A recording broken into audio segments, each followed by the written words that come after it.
శ్రీ ఎర్ని దుర్గా మహాకాళీ భైరవ్ అభిరామ్ గురు భవానీ భూతప్రేత పిశాచ నివారణ నరకోశ దృష్టికోశ నివారణ వ్యాపారాభివృద్ధి కొరకు గృహదోష గ్రహదోష నివారణ కొరకు కళ్యాణ దోష నివారణ సంతాన దోష నివారణ స్త్రీల శారీరక సమస్యలు మానసిక సమస్యలు చెడుపు చిళ్లంగా తీయుట దంపతుల మానసిక సమస్యలు భూమి యొక్క సమస్యలు ఆరోగ్య సమస్యలకు నాటు వైద్యం వాస్తు జ్యోతిష్యం గృహమునందు శాంతి హోమం అఘోరి పూజలు చేయుదురు మరిన్ని వివరాలకు ఈ క్రింది నంబర్లకు సంప్రదించండి. నమస్కారం. వార్తా కిరణం వార్తలకు స్వాగతం. నా పేరు సుమలత. వార్తల ముందుగా హెడ్లైన్స్.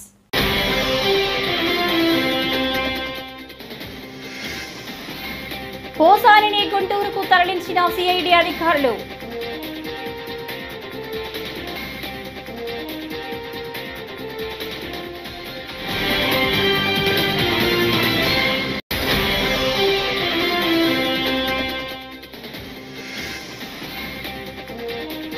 ఏపీ శాసన మండలిలో వైకాపా సభ్యుల నిరసన.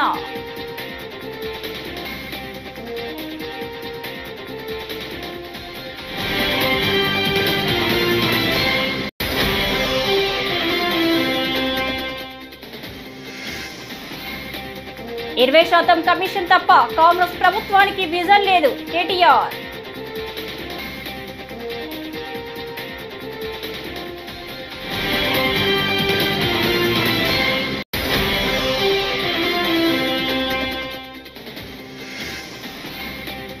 సూపర్ 6 హామీల అమలును కూటమి ప్రభుత్వం గాలికి వదిలేసిందని వైసీపీ అధినేత జగన్.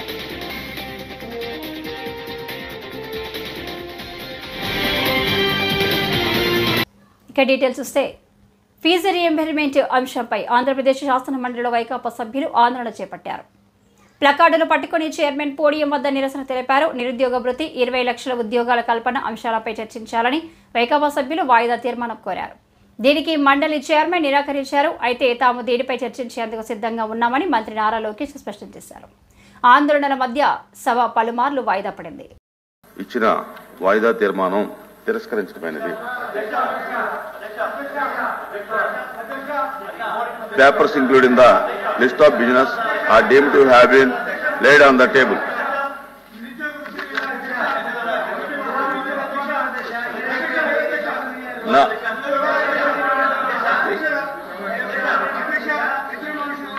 అడ్జర్న్మెంట్ రిజెక్ట్ చేసిన తర్వాత no no no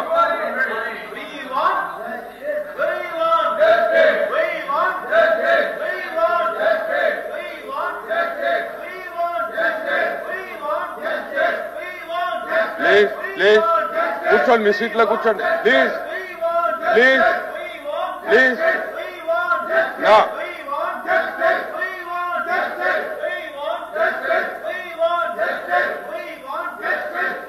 Question number 13678, Minister for Human Resources.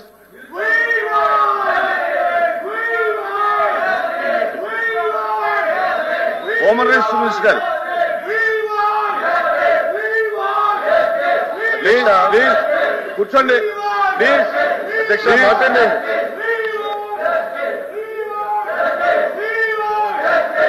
Please అన్ని విషయాలు ఈరోజు సాయంత్రం. వైకాపా నేత సినీ నటుడు పోసాని కృష్ణమురళి దాఖలు చేసిన లంచ్ మోషన్ పిటిషన్ను ఏపీ హైకోర్టు కొట్టివేసింది. సిఐడి దాఖలు చేసిన పిటి వారెంట్ను కొట్టివేయాలని పోసాని దాఖలు చేసిన పిటిషన్పై ఉన్నత న్యాయస్థానంలో విచారణ జరిగింది. మరోవైపు కర్నూలు జిల్లా ఆదోనిలో నమోదైన కేసులో పోసానికి మంగళవారం మొదటి అదనపు junior civil judge court bail మంజూరు చేసింది. ఈ క్రమంలో గుంటూరు సిఐడి కోర్టుకు సిఐడి అధికారులు తరలించారు. నేడు గుంటూరు సిఐడి కోర్టులో పోసాని ప్రవేశపెట్టనున్నారు.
కాంగ్రెస్ ప్రభుత్వానికి 20% కమిషన్ తప్ప విజన్ లేదని కేటీఆర్ విమర్శించారు. బుధవారం మీడియాతో మాట్లాడుతూ భారతదేశ చరిత్రలో ఎక్కడా జరగని ఘోరమైన పరిస్థితి తెలంగాణ రాష్ట్ర సచివాలయంలో జరిగింది. మొదటిసారిగా తెలంగాణ సచివాలయంలో కాంట్రాక్టర్లు ధర్నా చేశారు. 20% కమిషన్ ఇవ్వకపోతే బిల్లులు చెల్లించారని ఆర్థిక శాఖ మంత్రి ఉప ముఖ్యమంత్రి చాంబర్ ముందు కాంట్రాక్టర్లు నిరసన తెలిపారు అని మండిపడ్డారు. కాంగ్రెస్ సర్కారు యొక్క ఘోర వైఫల్యం వల్ల ఈరోజు రాష్ట్రంలో రైతాంగం ఆందోళనలో ఉంది. ఎక్కడికక్కడ పంటలు ఎండిపోతున్నాయి.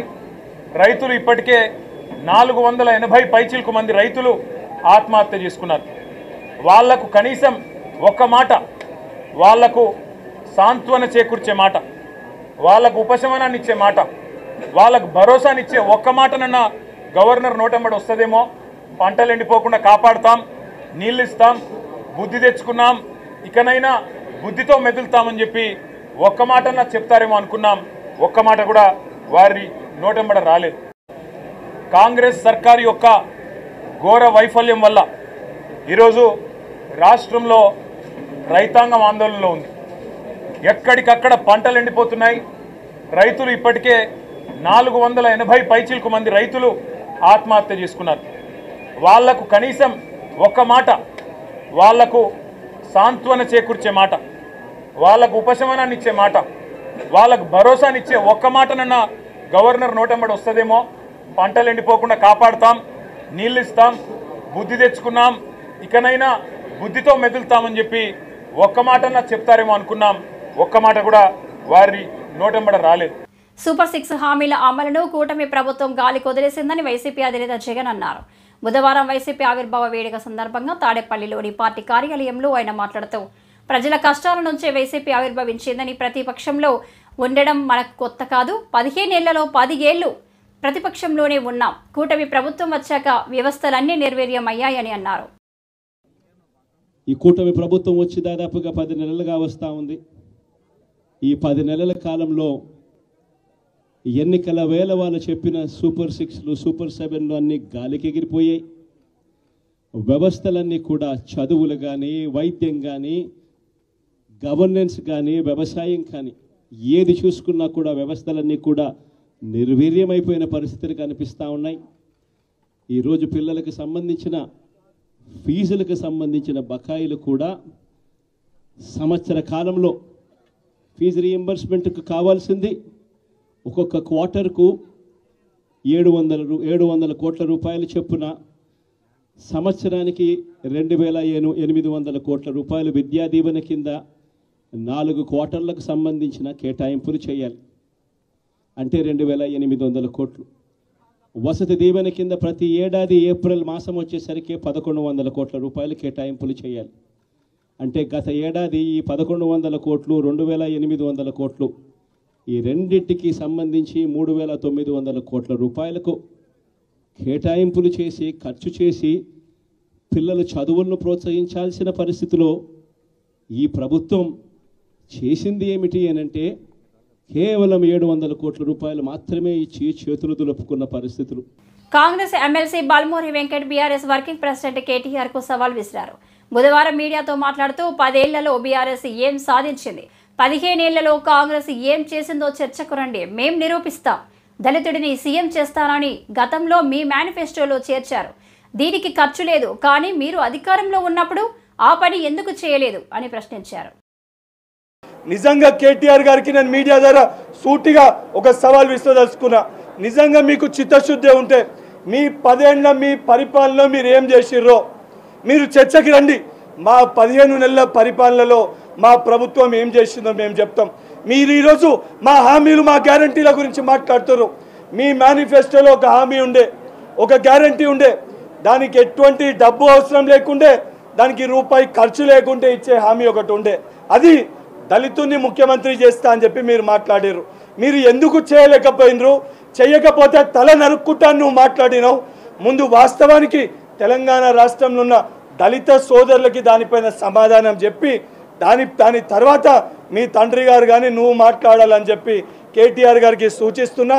ఏ విషయం పైన నువ్వు ఐటీ శాఖ మంత్రిగా ఉన్నప్పుడు నువ్వు జరిగిన డెవలప్మెంట్ పైన కానీ, హైదరాబాద్కి సంబంధించిన డెవలప్మెంట్ పైన కానీ, నిరుద్యోగుల అంశంపైన కానీ, విద్యార్థుల సమస్యలపైన కానీ, రైతులు పట్ల బాధల గురించి కానీ, గిరిజనుల బిడ్డల పట్ల చేస్తున్న ఆందోళన విషయాలు కానీ దేనిపైన చర్చకి కాంగ్రెస్ పార్టీ తరఫున కేటీఆర్ గారు వస్తే 100% ఆ చర్చలో మా 15 నెలల పరిపాలన ఏంది చాలా స్పష్టంగా చెప్పడానికి మేము సిద్ధంగా ఉన్నాం. కూటమి ప్రభుత్వానికి వ్యతిరేకంగా వైఎస్ఆర్ కాంగ్రెస్ పార్టీ ఆధ్వర్యంలో కర్నూలు జిల్లా కలెక్టర్ కార్యాలయం ముందు విద్యార్థులు నిరుద్యోగులతో బుధవారం యువత పోరు కార్యక్రమం నిర్వహించారు. ఈ సందర్భంగా వైసీపీ ఎమ్మిగనూరు నియోజకవర్గ ఇన్ఛార్జ్ మాజీ ఎంపీ బుట్టా రేణుక మాట్లాడుతూ కూటమి ప్రభుత్వం ఉద్యోగ నియామకాల్లో అవినీతికి పాల్పడుతుంది అని విమర్శించారు. రాష్ట్ర వ్యాప్తంగా యువతకు జరుగుతున్న అన్యాయం వల్ల ఈరోజు యువత పోరు చేయడం జరిగింది. మరి కూటమి ప్రభుత్వంలోకి వచ్చే ముందర ఎలక్షన్స్ ముందర వారి మేనిఫెస్టో ఏదైతే ఉందో సూపర్ 6 అని ప్రజల్లోకి ఏదైతే చాలా బలంగా తీసుకుని వెళ్లారు. ప్రజలకు ఎన్నో హామీలను ఇచ్చి వాటన్నిటినీ కూడా మోసం చేస్తూ వస్తున్నారు. మరి ముఖ్యంగా చూసుకుంటే ఈరోజు యువతకు ఏదైతే ఫీజు రీయింబర్స్మెంట్ కానివ్వండి, వసతి దీవెన కానివ్వండి, అలాగే ఉద్యోగ అవకాశాలు కల్పిస్తామని చెప్పడంలో కానివ్వండి, మరి ఈరోజు ఒకవేళ ఉద్యోగ అవకాశాలు కల్పించని పక్షంలో ప్రతి ఒక్కరికి కూడా యువతకు 3,000 రూపాయలు నిరుద్యోగ వృత్తి ఇస్తానని చెప్పడంలో కానివ్వండి, ఇవన్నీ కూడా ప్రతి ఒక్కరిని కూడా మోసం చేయడం. అలాగే మన రాష్ట్రానికి 17 వైద్య కళాశాలలు వస్తే ఆ 17 వైద్య కళాశాలలని ప్రైవేట్ చేయడం జరుగుతుంది. ఒక్కసారి మన అందరం కూడా ఆలోచిస్తే ముఖ్యంగా మహిళలకు ఏ విధంగా అన్యాయం చేసుకుంటూ వస్తున్నారో కూటమి ప్రభుత్వం ఇవాళ అందరూ కూడా గమనిస్తున్నారు. మరి ఎంతో ప్రెస్టీజియస్ గా పెట్టిన ఈ సంక్షేమ పథకాలని వైఎస్ రాజశేఖర రెడ్డి గారు తీసుకొచ్చిన ఈ సంక్షేమ పథకాలని వైఎస్ జగన్మోహన్ రెడ్డి గారు ఎంతో ప్రెస్టీజియస్ గా వీటిని ఆంధ్రప్రదేశ్ను అభివృద్ధి దిశగా నడిపించేందుకు కూటమి ప్రభుత్వం కృషి చేస్తోందని జనసేన పార్టీ ఆలూరు నియోజకవర్గ ఇన్ఛార్జ్ తెర్నకాల్ వెంకప్ప తెలిపారు. బీసీ కార్పొరేషన్ లోన్ ఇప్పిస్తామని కొందరు 20,000 వసూలు చేస్తున్నారని వచ్చిన ఫిర్యాదులను అధికారులు తీవ్రంగా తీసుకోవాలని సూచించారు. రాజకీయ జోక్యం లేకుండా ఉపాధి హామీ మధ్యాహ్న భోజన పథకాలను పారదర్శకంగా అమలు చేయాలన్నారు. కూటమి సమన్వయంతోనే అభివృద్ధి సాధ్యమని పేర్కొన్నారు. ఈరోజు మనం ఆలూరు నియోజకవర్గంలో ఆస్పరి మండలంలో ఎంపీడీఓ ఆఫీస్ ముందు ఉన్నాము. ఇక్కడ ఎంపీడీఓ గారితో కూడా మాట్లాడాము, కొంతమంది ఎంపీలతో మాట్లాడాము, దేవరపాడ ఎంఆర్ఓలతో కూడా మాట్లాడాము, అధికారులతో మాట్లాడాము. ఆలూరు నియోజకవర్గ అభివృద్ధిని ప్రజలకు ఏ విధంగా ముందుకు తీసుకెళ్లాలి, ఆ విధంగా ముఖ్యంగా జనసేన పార్టీ తరఫున జన సైనికులు యువరక్తంతో ఏ విధంగా అధికారులకు తోడ్పాటుగా ఉండే విధంగా వాళ్ళని యూజ్ చేసుకుంటూ అభివృద్ధికి ముందుకు తీసుకెళ్లే విధంగా కోరాను. అట్ ద సేమ్ టైం ఇక్కడ కొన్ని రాజకీయ పరిణామాల దృష్ట్యా మిడ్ డే మీల్స్లో ఫీల్డ్ అసిస్టెంట్ విషయంలో బీభత్సమైన రాజకీయ ఒత్తిళ్లు అధికారుల మీద ఉందని నా దగ్గరకు వచ్చినాయి. కాబట్టి సో నేను ఒకటే కోరుకునేది, ఎక్కడైతే కూటమి నాయకుల మీద సమన్వయం లేదో నేను కోరుకునేది ఒకటి, అధికారులు నేను కలెక్టర్ గారికి అదే చెప్పాను, ఇంతకుముందు కూడా నేను అదే అధికారులకు అదే చెప్తున్నాను, పీడీ గారికి కూడా అందరికి కూడా టీఓకి కూడా అదే చెప్పాము. School management committee mid day meals ప్రకారము ఫీడ్బ్యాక్ తీసుకొని వాళ్ళ ఉత్తర్వులతో ఎవరైతే బాగా చేయగలుగుతారో వాళ్ళకే మీరు ఇవ్వాలని కోరుతున్నాను. ఎందుకంటే ఒక బెస్ట్ స్టడీ కావాలి, రాజకీయ ఒత్తులు వద్దు, ఇలాంటి చిల్లర రాజకీయాలు మనకు వద్దు. ఎందుకంటే పిల్లల భవిష్యత్తుకి మంచి క్వాలిటీ అన్నం పెట్టాలి. ఇది ఎటువంటి నేను అదే చెప్పాను, ఎందుకంటే రాజకీయ పిల్లలు కాదా, ప్రజల అంగీకారం మీద నాకు ఎటువంటి అభ్యంతరం లేదు. అది నాయకులైన కుటుంబ ప్రజల అభిష్టం మేరకు చేయాలి, కానీ సొంత ప్రయత్నాలు చేయకూడదు. ముఖ్యంగా ఇంకొకటి ఫీల్డ్ అసిస్టెంట్ విషయంలో కూడా పైసా వసూలు రాజకీయాలు మనకు వద్దు. నమ్మిన కార్యకర్తలు వచ్చి నేను కాదని చెప్పడం లేదు, కానీ వాళ్ళ కుటుంబాలకు అండగా నిలబడాలి. మనం ఎంతో కష్టపడిన కార్యకర్తలు కల్లారా చూశాను. నరసరావుపేట ఎమ్మెల్యే చదలవాడ అరవింద్ బాబుపై మాజీ ఎమ్మెల్యే గోపిరెడ్డి శ్రీనివాసరెడ్డి వ్యాఖ్యలను బుధవారం కూటమి నేతలు ఖండించారు. నరసరావుపేట తెలుగుదేశం పార్టీ కార్యాలయంలో పులిమి రామిరెడ్డి మాట్లాడుతూ గత 5 ఏళ్లు నరసరావుపేటను అవినీతిమయం చేసి కూటమి ఎమ్మెల్యే చదలవాడపై ఆరోపించడం నీచమని ఆయన అన్నారు. నరసరావుపేటలో గత 5 ఏళ్లు ప్రజల నరకయాతను అనుభవించారని తెలిపారు. అందరికీ నమస్కారం. నరసరావుపేట మాజీ ఎమ్మెల్యే అభూత కల్పనతోటి టీడీపీ మీద ప్రజెంట్ ఎమ్మెల్యే మీద ఆరోపణలు చేస్తున్నాడు. నువ్వు ఏదైతే ఆరోపణలు చేశావో అవన్నీ అవాస్తవాలు. నువ్వు నర్సరాపేటలో ఏది చేసినా అవినీతిమయం చేసింది నువ్వు. అదేవిధంగా నర్సరాపేట నియోజకవర్గంలోని విషయాలన్నీ ప్రజలందరికీ తెలుసు. నువ్వు నీ జగన్మోహన్ రెడ్డి విద్యార్థులకి మీ కాలంలో 10,000 రూపాయలు మాత్రమే ఇచ్చారు. టీడీపీ గవర్నమెంట్లో ఎస్సీలకి అయితే 14,000 ఇచ్చాము, బీసీలకి అయితే 12,000 ఇచ్చావు. నువ్వు 5 సంవత్సరాలు కూడా 10,000 మాత్రమే ఇచ్చావు. కావాలంటే నేను సవాల్ ఇస్తున్నాను, నువ్వు కనుక నిజాయితీ ఉంటే నీ నిజాయితీ నిరూపించుకో. మేము టీడీపీ గవర్నమెంట్లో ఎంత ఇచ్చామో మీరు జగన్మోహన్ రెడ్డి గవర్నమెంట్లో ఎంత ఇచ్చారో నిరూపించుకోండి. ఇప్పుడు మేము రేపు మే నెలలో మళ్ళీ 15,000 రూపాయలు తల్లి దీవెనని ఎంతమంది పిల్లలు ఉంటే అంతమందికి ఇస్తున్నాము. మీకు మళ్ళీ 20,000 ప్రచారం చేసి 10,000 ఇవ్వాల. మేము 20,000 అని చెప్పి 15,000 అని చెప్పి 15,000 రూపాయలు ఖచ్చితంగా ఇస్తాము. దాన్ని నువ్వు చట్ట ప్రకారం నువ్వు సవాల్ చేసావు కాబట్టి ఆ సవాలు మేము స్వీకరిస్తున్నాం. జగన్మోహన్ రెడ్డి 5 సంవత్సరాల్లో 50,000 మాత్రం ఇచ్చాడు. మేము 60,000 కాడికి ఇచ్చాము. ఇప్పుడు కూడా మళ్ళీ 15,000 కాడికి ఇవ్వడానికి సిద్ధంగా ఉన్నాం. నువ్వు కనుక 10,000 కాదు మేము 15,000 ఇచ్చామని నిరూపించుకుంటే నేను రాజకీయ సన్యాసం తీసుకుంటా, నువ్వు కూడా రాజకీయ సన్యాసం తీసుకుంటావని చెప్పి ఈ సందర్భంగా సవాల్ ఇస్తున్నావు. కూటమి ప్రభుత్వం అధికారంలోకి వచ్చిన ఈ 9 నెలల్లో రాజమండ్రి సిటీ నియోజకవర్గంలో 100 కోట్లతో అభివృద్ధి పనులు చేపట్టామని ఎమ్మెల్యే ఆదిరెడ్డి శ్రీనివాస్ చెప్పారు. స్థానిక 9వ డివిజన్లో 20 లక్షలతో చేపట్టిన సీసీ రోడ్డు నిర్మాణ పనులను మాజీ కార్పొరేటర్ కోసూరి చండి ప్రియతో కలిసి ప్రారంభించారు. ఈ సందర్భంగా ఆయన మాట్లాడుతూ నగర అభివృద్ధికి నిధులు కేటాయించాలని అసెంబ్లీలో కూడా అడుగుతున్నానని గుర్తు చేశారు. త్వరలో రివర్ ఫ్రంట్ పనులు ప్రారంభమవుతాయని, దీనికి సంబంధించి టెండర్, కాంట్రాక్టర్ ఫైనల్ అయ్యాయని, అసెంబ్లీ సమావేశాల తర్వాత పనులు మొదలవుతాయని తెలిపారు. నగరంలోని అన్ని పార్కులను పూర్తి స్థాయిలో అభివృద్ధి చేసి ఎక్కడికక్కడ ఆహ్లాదకరమైన వాతావరణం నెలకొనేలా చర్యలు తీసుకుంటున్నామని చెప్పారు. ఏదో ఒక పార్కు సుందరీకరణపై దృష్టి కేంద్రీకరించడం కాకుండా అన్ని చోట్ల ఉన్న పార్కులను సుందరీకరణ చేస్తున్నామని తెలిపారు.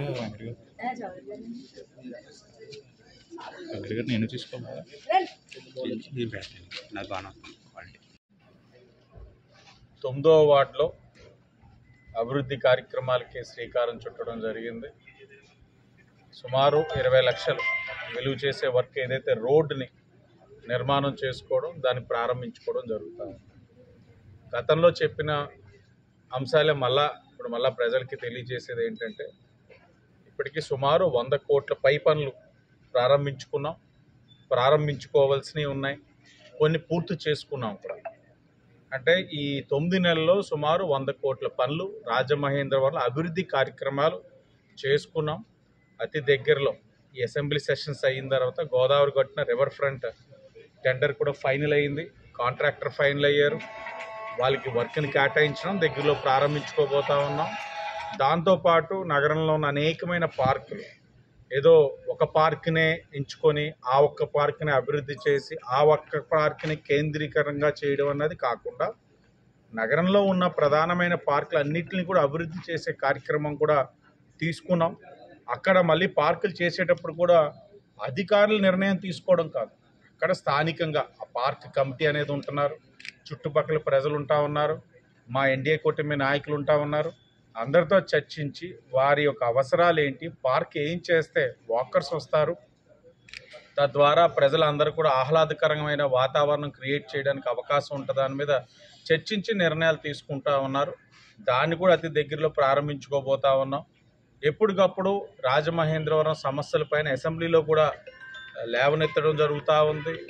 కావాల్సిన డిమాండ్స్ని, నిధులు ఏదైతే కావాల్సి ఉన్నాయో వాటిని కూడా డిమాండ్స్ రూపాన కూడా ఆ ఒక్క శాఖలకు కూడా తెలియచేయడం జరుగుతూ ఉంది. ఎప్పటికప్పుడు వచ్చిన అవకాశాన్ని సద్వినియోగపరచుకొని ఒక పక్కన పుష్కరాలకి కావాల్సిన నిధుల్ని అడుగుతూ, మరో పక్కన ఒక బీసీ హాస్టల్ ఏదైతే బాలికలది ఉందో, ఆనాడు గత తెలుగుదేశం హయాంలో బాలులకు బాలికలకు శాంక్షన్ అయిన నిధిలో బాలుల హాస్టల్ కట్టి బాలికల హాస్టల్ని ఏదైతే నిర్లక్ష్యం చేస్తున్నారో ఆ వైసీపీ ప్రభుత్వం నిర్లక్ష్యాన్ని అసెంబ్లీ సాక్షిగా లేవనెత్తి తక్షణమే ఫండ్ కూడా శాంక్షన్ చేయాలని అడగడం, ఇవన్నీ కూడా ఒక్కొక్కటిగా రాజమహేంద్రవరానికి సంబంధించిన అంశాలు ప్రస్తావిస్తూ వస్తూ ఉన్నాం. సానుకూలంగా ప్రభుత్వం కూడా స్పందిస్తూ ఉంది. గౌరవ ముఖ్యమంత్రి గారి యొక్క సహకారంతో దగ్గరలో రాజమహేంద్రవరం యొక్క అవసరాలు అన్నీ కూడా తీరుతాయని ప్రజలందరికీ కూడా తెలియజేస్తున్నాం.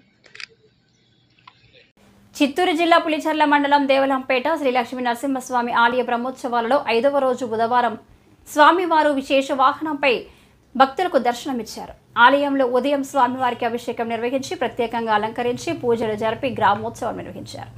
ఆలయ ప్రధాన అర్చకులు అనంత కుమారాచార్యులు వేద పండితులు పూజా కార్యక్రమాలు నిర్వహించారు. ఉభయదారులుగా కల్లూరు ఆర్యవేశ సంఘం వారు వ్యవహరించారు. పెద్ద ఎత్తున భక్తులు స్వామివారిని దర్శించుకున్నారు.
ఈ వార్తలు ఇంతటితో సమాప్తం. నమస్కారం.